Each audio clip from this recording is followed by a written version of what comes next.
Je comptais combien il y avait de pommes. Ce n'est pas que j'aime les pommes, non, c'était de la curiosité scientifique. Mais à propos de problèmes, je voudrais vous raconter une histoire.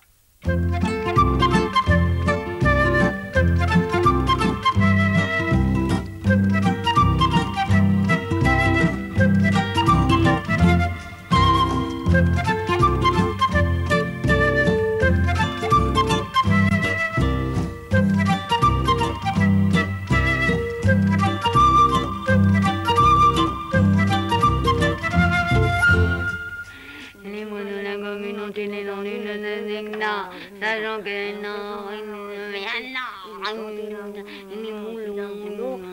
ça fait de longs débats.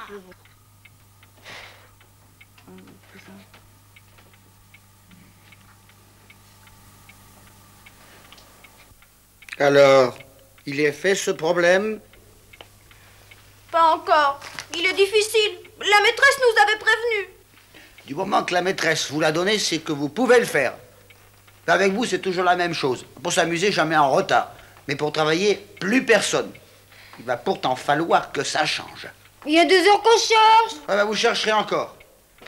Vous y passerez votre jeudi après-midi, s'il le faut. Mais le problème sera fait ce soir. Mais papa... Voyons un peu où vous en êtes. Par exemple, c'est ce que vous appelez faire vos problèmes. Et qu'est-ce que nous avons fait pour avoir des filles pareilles? Vous êtes le déshonneur de la famille, c'est bien simple. Oui, on commence par ne pas faire ses problèmes et on finit au banc de la société. Sur l'échafaud, parfaitement. Si ce problème n'est pas fait ce soir, j'aime autant ne pas penser à ce qui pourrait vous arriver.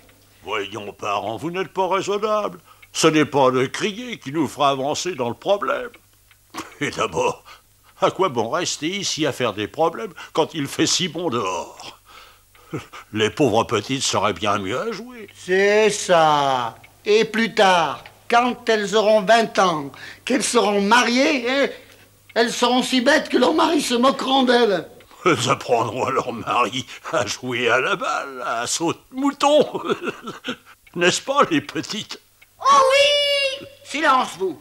Et au travail. Vous devriez avoir honte. Vous vous faites trop de soucis.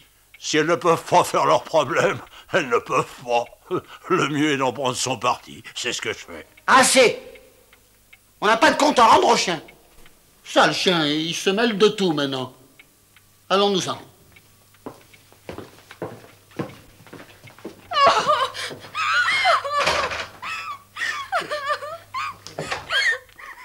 Ne pleurez pas. Est-ce qu'il est vraiment difficile, votre problème? S'il est difficile, c'est bien ça, mais on n'y comprend rien. Je vais te lire l'énoncé. Les bois de la commune ont une étendue de 16 hectares. Sachant qu'un art est planté de 3 chênes, de 2 hêtres et d'un bouleau, combien les bois de la commune contiennent-ils d'arbres de chaque espèce? Je suis de votre avis. Ce n'est pas un problème facile. Expliquez-moi d'abord, qu'est-ce qu'un hectare? Je ne sais pas très bien. Un hectare, c'est à peu près comme un arbre. Mais pour dire lequel est le plus grand, je ne sais pas. Ça doit être l'hectare. Non, c'est l'art le plus grand. Ne vous disputez pas. Que l'art soit plus grand ou plus petit, c'est sans importance. Occupons-nous plutôt du problème. Voyons. Les bois de la commune. Personnellement, je ne vois pas, mais je vais aller me renseigner.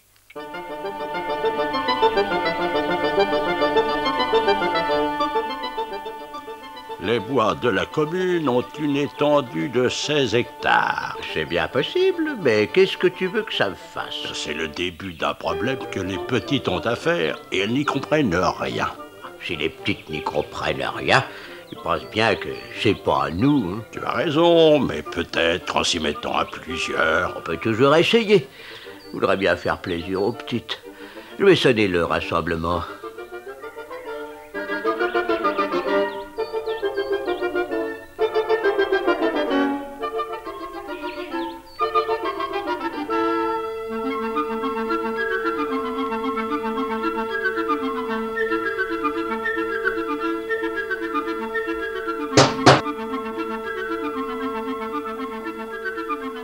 Nos amies Delphine et Marinette sont dans un grand embarras. Elles ont à résoudre un problème d'une très grande difficulté. Je pense qu'à nous tous, nous devrions le résoudre. En voici l'énoncé. Les bois de la commune ont une étendue de 16 hectares.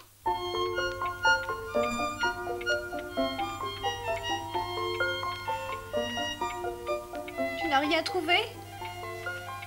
Non, et toi? Moi non plus.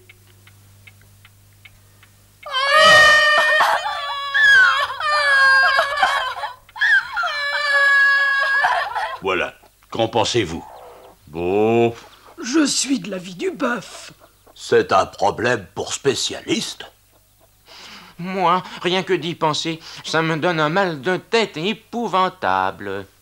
Moi, ça m'endormirait plutôt. Chien, dis aux petites qu'on les aime bien, mais que...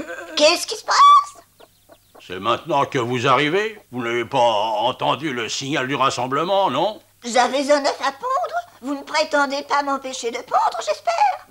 Nous voudrions trouver la solution d'un problème que les petites ont à résoudre. Mais ce n'est pas une tête en l'air comme vous. Dites toujours.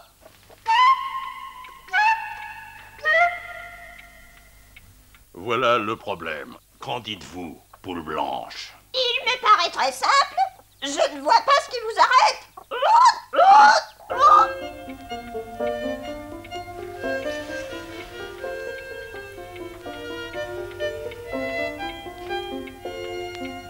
Vous plaisantez, poule blanche.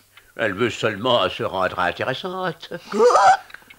Parfaitement. Comment une petite poule de rien du tout pourrait-elle résoudre un problème pareil? Un problème devant lequel reculeraient de grands savants. Laissez-la parler. Silence. Alors, qu'est-ce que vous avez trouvé? Je répète que c'est très simple. Et je m'étonne que personne n'y ait pensé. Les bois de la commune sont tout près d'ici. Le seul moyen de savoir combien il y a de chênes, de hêtres, de bouleaux, c'est d'aller les compter. À nous tous, je suis sûre qu'il ne nous faudra pas plus d'une heure pour en venir à bout. Ah, ça par exemple. En effet, ça n'est pas bête. Mes compliments, poule blanche. Je n'aurais jamais cru. On m'a toujours sous-estimé. Merci, poule blanche. Nous te revaudrons ça. Quand tu seras vieille, nous t'éviterons d'être mangée. Ce sera la moindre des choses. Et maintenant, allons compter les arbres des bois de la commune. Venez tous, plus nous serons nombreux, plus on sera vite fait. Rassemblement à la lisière du bois. Nous en profiterons pour manger des fraises.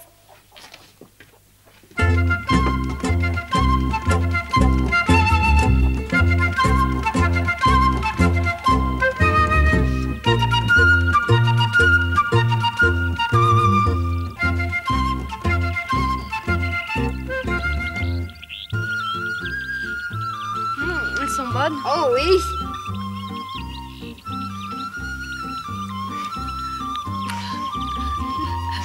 Et voilà.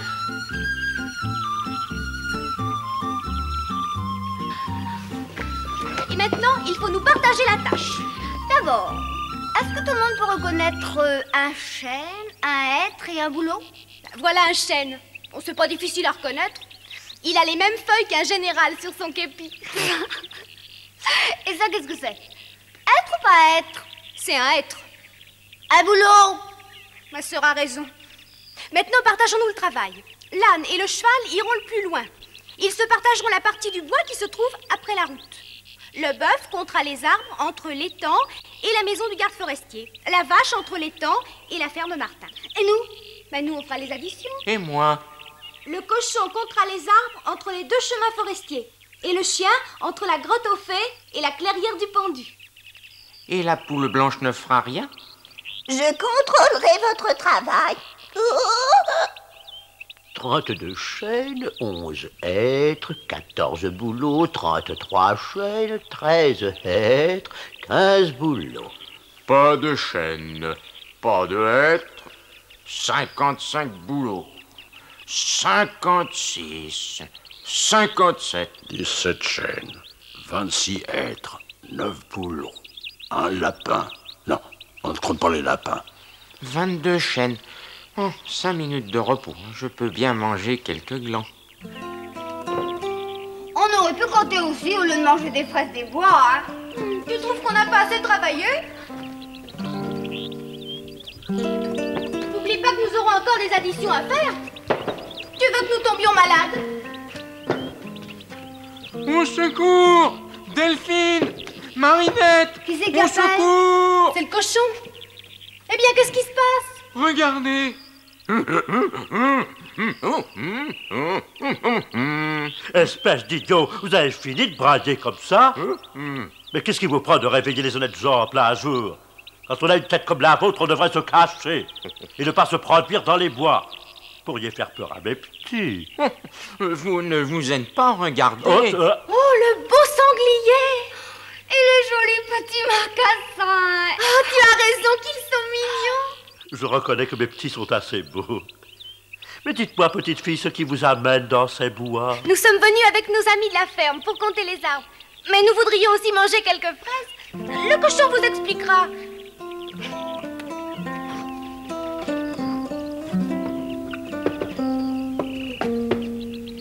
La maîtresse d'école a donné aux petites un problème très difficile. Je ne comprends pas bien. Je vis très retiré. Je ne sors guère que la nuit et la vie du village m'est presque étrangère.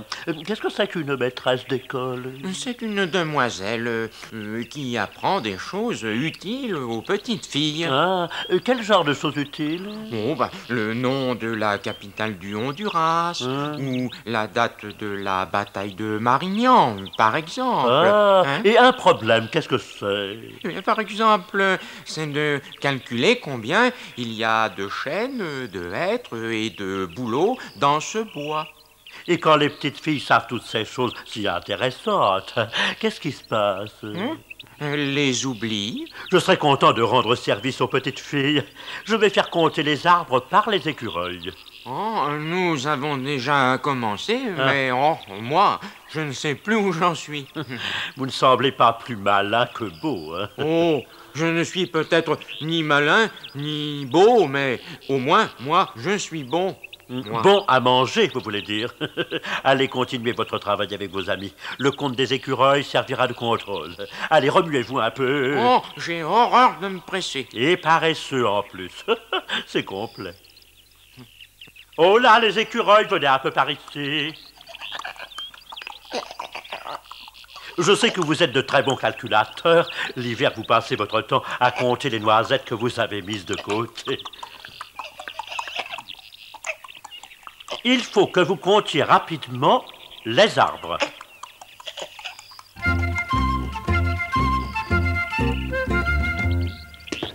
Alors, vous avez fini? Oui. Nous allons faire l'addition.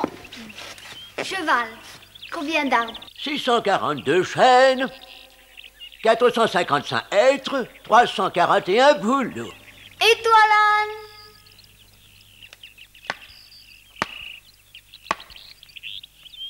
Voilà, il n'y a plus qu'à faire l'addition.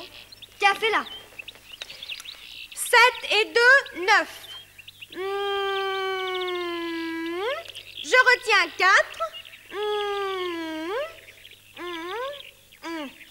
Ça fait au total 3918 chênes, 1214 hêtres et 1302 bouleaux.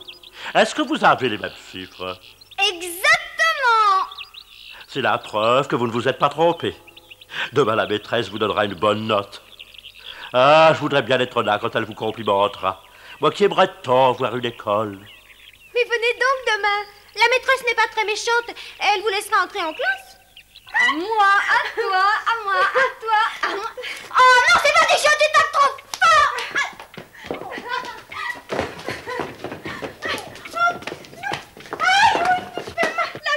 Et alors? Est-ce que vous avez fait votre problème? Oui, mais il nous a donné du mal. Ah oui, c'est pas pour me vanter, mais... Qu'est-ce qu'il raconte, ce chien? Il est de plus en plus bizarre. C'est pas tout d'avoir fait un problème. Il faut encore qu'il soit juste. Et ça, on le saura demain. On verra la note que vous donnera la maîtresse. Mais ce serait trop facile. Il suffirait de bâcler un problème. On est sûr que les juges des écureuils ont trouvé comme nous. Aïe!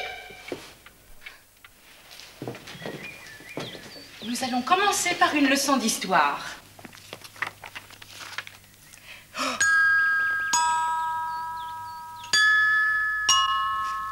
Mais n'ayez pas peur, mademoiselle. Ils sont tous très gentils. Même le sanglier? Je ne voudrais pas vous déranger, mais j'ai entendu dire tant de bien de votre école et de votre enseignement que l'envie m'est venue d'entendre une de vos leçons. Bien entendu, nous nous engageons, mes compagnons et moi, à être sages et à ne pas troubler la leçon. Bon, dans ces conditions, je vous autorise à écouter. Je vais vous parler du roi Louis XI. C'était un roi très cruel qui avait l'habitude d'enfermer ses ennemis dans des cages de fer. Heureusement, les temps ont changé et à notre époque, on ne voit plus de choses pareilles. On voit bien que vous n'êtes pas au courant de ce qui se passe dans le pays. J'ai souvent vu des poules enfermées dans des cages. Eh bien, nous allons parler d'autre chose. Je ne veux faire de peine à personne. Passons à la leçon de calcul. Nous allons voir comment vous vous êtes tiré du problème des bois de la commune. Quelles sont celles d'entre vous qui l'ont fait? Montrez.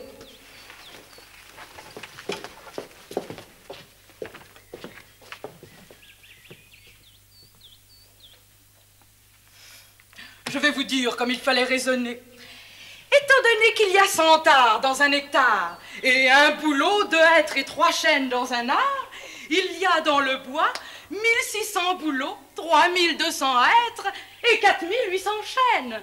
Par conséquent, Delphine et Marinette se sont trompées. Elles auront une mauvaise note. Permettez, c'est vous qui vous êtes trompés. Les bois de la commune contiennent 3918 chênes, 1214 hêtres et 1302 bouleaux. Nous avons passé l'après-midi d'hier à les compter, n'est-ce pas, vous autres? Oui, parfaitement. Et tout l'après-midi. Ça a été assez fatigant. Les écureuils ont même vérifié les chiffres. Essayez de comprendre. Il ne s'agissait pas du bois de la commune. C'était celui de quelle commune alors? Il fallait le dire. Il s'agissait d'une commune imaginaire et de bois théoriques. Quoi? Alors, je ne vois pas l'utilité du problème. Taisez-vous. Delphine et Marinette auront une mauvaise note. C'est bête et injuste. Sortez! Nous sommes déjà dehors. Que se passe-t-il? Et que font ici ces animaux? Ils nous ont aidés à faire un problème. Ils se sont trompés, bien entendu. Monsieur l'inspecteur, l'énoncé du problème était: les bois de la commune ont une étendue de 16 hectares. Une étendue de 16 hectares. Nous croyons toujours ce que nous dit l'institutrice. Quand elle nous dit les bois de la commune, nous croyons que ce sont les bois de la commune. Les bois de la commune. Il s'agissait bien entendu de bois imaginaires, monsieur l'inspecteur. De bois imaginaires. Mais je ne peux pas dire que vous avez eu tort, mademoiselle. Cela nuirait à votre autorité. Je ne peux pas le dire, mais je peux le penser. Vous auriez dû énoncer votre problème ainsi: les bois imaginaires d'une commune imaginaire, etc., etc. Bon, et bien vous donnerez de bonnes notes à ces deux petites filles et de bons points à leurs amis les bêtes. Merci. Merci. Le sanglier regagna le bois, guéri du désir de s'instruire, et les petites regagnèrent la ferme, avec les autres animaux.